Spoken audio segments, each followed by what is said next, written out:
मैं आपका रोहित आज आपसे वास्तुशास्त्र के बारे में बात करने आया हूं। वास्तुशास्त्र एक बहुत ही प्राचीन थ्योरी है जिसके अनुसार अगर हम किसी भी भवन का निर्माण करें या ऑफिस का निर्माण करें या किसी फैक्ट्री का निर्माण करें तो उस स्थान पर कभी भी सुख समृद्धि की कमी नहीं रहती है। वहां पर हमेशा उन्नति ही उन्नति होती चली जाती है। और यह मान्यता है कि पुराने प्राचीन समय में शिव भगवान और राक्षसों के बीच में युद्ध हुआ तो शिव भगवान की जो पसीने की बूंद है वो धरती पर गिरी, उससे एक पुरुष का जन्म हुआ जिसे वास्तु पुरुष कहा जाता है। जब वास्तु पुरुष का जन्म हुआ उस समय उनकी भूख इतनी बढ़ गई कि उनका शरीर विशालकाय होता गया और विशालकाय होने से पूरी धरती उनके शरीर से ढकने लगी। तब सभी देवता चिंतित हो उठे और उन्होंने ब्रह्मा जी से जाकर प्रार्थना की। तो ब्रह्मा जी ने उन्हें उपाय बताया कि आप सभी देवता मिलकर उन्हें वास्तु पुरुष को धरती पर अधोमुख गिरा दें। तो सभी देवताओं ने इसी तरह किया और उन्होंने वास्तु पुरुष को अधोमुख धरती पर गिरा दिया। तभी ब्रह्मा जी उनकी पीठ पर केंद्र में जाकर विराजमान। फिर जो वास्तु पुरुष की प्रार्थना पर ब्रह्मा जी ने उन्हें वरदान दिया और कहा कि जब भी जो वास्तु के अनुसार जो मकान बनाया जाएगा उसमें हमेशा नींव पूजन से लेकर गृह प्रवेश तक तुम्हारी सदैव पूजा होगी। तो वास्तुशास्त्र के अनुसार अगर हम मकान बनाते हैं या ऑफिस बनाते हैं या फिर फैक्ट्री का निर्माण करते हैं तो उसमें कभी भी धन धान्य की कमी नहीं रहती है और सुख समृद्धि की कमी नहीं रहती है। हमेशा उस स्थान पर उन्नति ही उन्नति होती रहती है। तो अगर हमने जो समझा है अभी वास्तुशास्त्र के बारे में तो हम उसको डिटेल में जानने की कोशिश करेंगे। अगर आप इस डायग्राम को देखें तो इसमें हमारी 4 दिशाएं दिखाई गई हैं। जहां से हमारा सूर्योदय होता है उसे ईस्ट कहा जाता है और जहां पर हमारा सूर्यास्त होता है उसे वेस्ट कहा जाता है। अगर हम ईस्ट की तरफ फेस करके खड़े रहें तो हमारा जो लेफ्ट हैंड साइड है वह नॉर्थ होता है और साउथ राइट हैंड साइड में होता है। हमने 4 दिशाओं के बारे में जान लिया। अब हम देखते हैं जो ईस्ट और नॉर्थ के बीच का जो एरिया है उसे हम जानेंगे। उसे हम नॉर्थ ईस्ट कोण के नाम से जानते हैं। इस कोने को ईशान कोण कहा जाता है। इसी तरह से अगर हम ईस्ट और साउथ के कॉर्नर को देखें तो यह कोण हमें साउथ ईस्ट कोण के नाम से जाना जाएगा जिसे हम आग्नेय कोण कहते हैं। अब हम आते हैं साउथ और वेस्ट।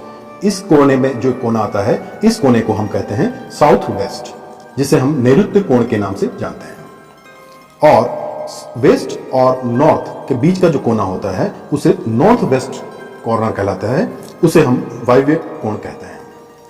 इसे हम अगर देखें तो जो हमने वास्तु पुरुष के बारे में जो जाना था उसमें देखें तो वास्तु पुरुष का जो मुख है वो अधोमुख है जिसमें उनका मुख धरती की तरफ है और उनका पीठ ऊपर की तरफ है, जिसमें उनका जो अभी जैसे हमने डिस्कस किया है ईस्ट वेस्ट नॉर्थ साउथ और इसके बीच में जो कोण है वो ईशान कोण है और इस दिशा के बीच में जो कोण आएगा वो आग्नेय कोण है। इसी तरह इन दोनों दिशाओं के बीच में जो कोण आएगा वो नैऋत्य कोण है। इसी तरह से वेस्ट और नॉर्थ के बीच में जो आ रहा है कॉर्नर उसे हम वायव्य कोण कहते हैं। अब हम देखें तो जो वास्तु पुरुष हैं उनका जो चेहरा है जो मुख है वो ईशान कोण की तरफ है और उनके जो पैर हैं वो नैऋत्य कोण की तरफ है और जो उनकी भुजाएं हैं वो नॉर्थ और ईस्ट की तरफ है। इसी तरह से उनके जो पांव जो हैं वो साउथ और वेस्ट की तरफ है और उनका जो केंद्र है वो हमारा उनका पीठ का स्थान होता है जहां पर ब्रह्मा जी विराजमान है। तो यह जब भी हम मकान बनाएंगे तो ये जो बीच का भाग है जिसको हम सेंटर कहेंगे वो हमेशा ओपन स्पेस रहना चाहिए। वहां पर कुछ construction in the sense we can say कि हमें वहां पर कुछ कंस्ट्रक्शन नहीं करना है। जैसा कि हमने अभी दिशाओं के बारे में जान लिया है, ईशान कोण के बारे में हम समझेंगे। ईशान कोण पूजा का स्थान माना जाता है और इस स्थान पर आप मेडिटेशन के लिए भी स्थान का चुनाव कर सकते हैं। अंडरग्राउंड वाटर जिसे हम ट्यूबवेल कहते हैं या वेल कहते हैं उसका यहां पर स्थान बताया गया है। इस स्थान पर हम पानी का स्टोरेज कर सकते हैं और इस ईशान कोण में किसी भी रूम का निर्माण भी किया जा सकता है।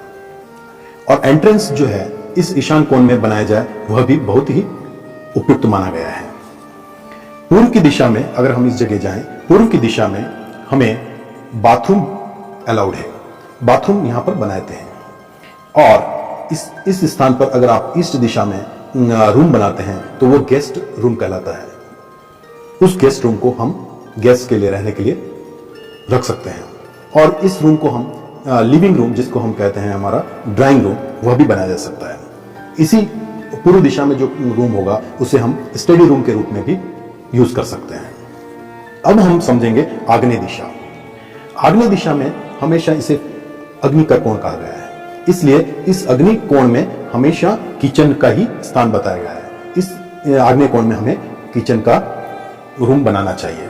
और जब किचन में जब हम खाना बनाते हैं उस समय हमारा जो फेस होना चाहिए खाना बनाने वाले का, वो हमेशा पूर्व की दिशा में होना चाहिए।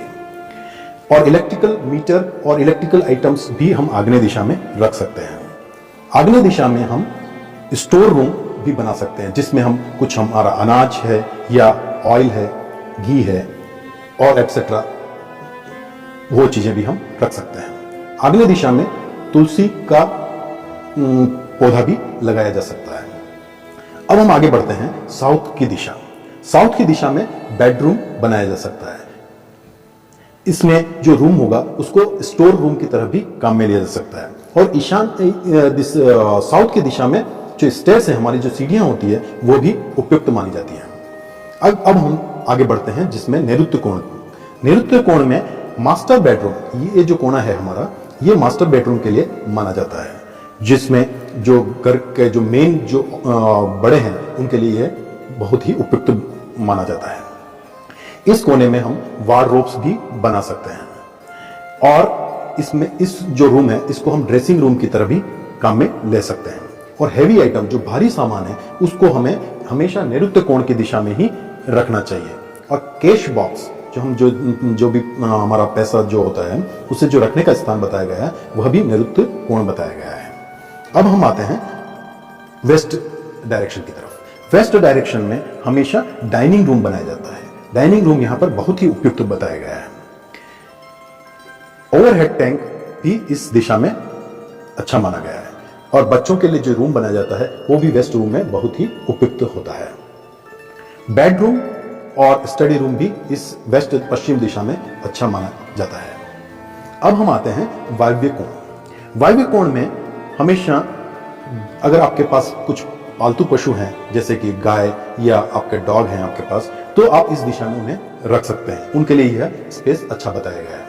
इसी तरह से इस स्थान में हम वॉशिंग प्लेस, जो हमारे कुछ धोने का, जो कपड़े धोने या कुछ भी जो हमारा काम होता है, वो उसके लिए भी यह स्थान उपयुक्त रहता है। सेफ्टी टैंक भी इस दिशा में और वेस्ट दिशा में बनाया जा सकता है। इसके बाद गेस्ट रूम भी इस दिशा में उपयुक्त माना जाता है। टॉयलेट भी नॉर्थ वेस्ट डायरेक्शन में अगर बनाते हैं तो बहुत ही उपयुक्त रहेगा। अब हम आते हैं नॉर्थ, उत्तर की दिशा में। उत्तर की दिशा में हमेशा हमें ओपन स्पेस रखना चाहिए, जिससे कि कुबेर, जो नॉर्थ का जो स्थान बताया गया है वो कुबेर का स्थान बताया गया है।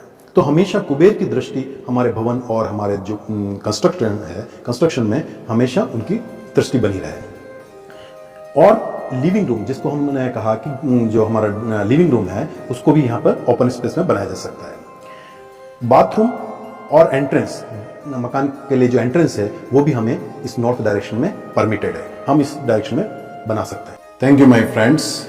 अगर आपको यह मेरी वीडियो पसंद आई है तो आप इसे लाइक करें, शेयर करें और सब्सक्राइब करना न भूलें। और मेरी आने वाली अपकमिंग वीडियोस के लिए ऑलवेज स्टे ट्यून्ड